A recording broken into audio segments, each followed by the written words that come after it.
Yeah, the intermittent fasting stuff's brilliant, to be fair. Loving it, Shal. I'm about 45 minutes in, 50 minutes in.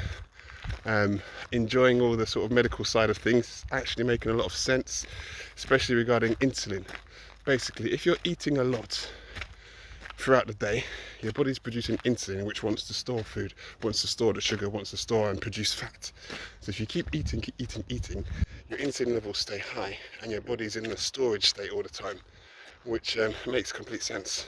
That's why people find it hard to lose weight when they do regular eating but low calorie food. They feel miserable, they don't feel good.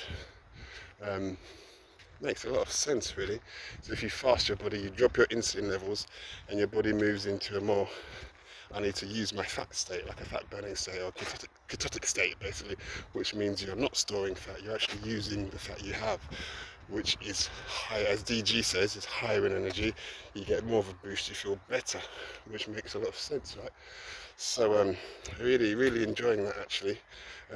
Makes me think about what DG's been saying is a bit actually wrong. Me and Shao were discussing that yesterday. You know, he does a lot of graze eating, he said, where he's eating a little bit, a few mouthfuls, stops, does a little bit of stuff, a few more mouthfuls, stops, which is completely the wrong thing to do, because obviously your body's then keeping up the insulin, which wants to store food.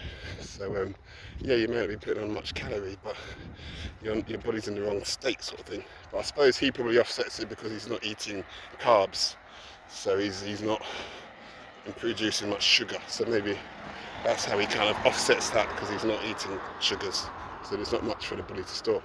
But yeah, it's very interesting, all about the insulin states and everything, and using the body to to use the food rather than store it. So one thing I saw on a fitness post about a guy who said if you're filling up your fridge, filling up your cupboards, going to the shops regularly, and you're filling up your fridges, you're never going to use your freezer, you're never going to use your stored food, so you're always storing things in the fridge. Whereas if you don't go to the shops, then you need to use your freezer food, you need to use your fridge food, which is like your fat, so you're using your fat. Makes sense.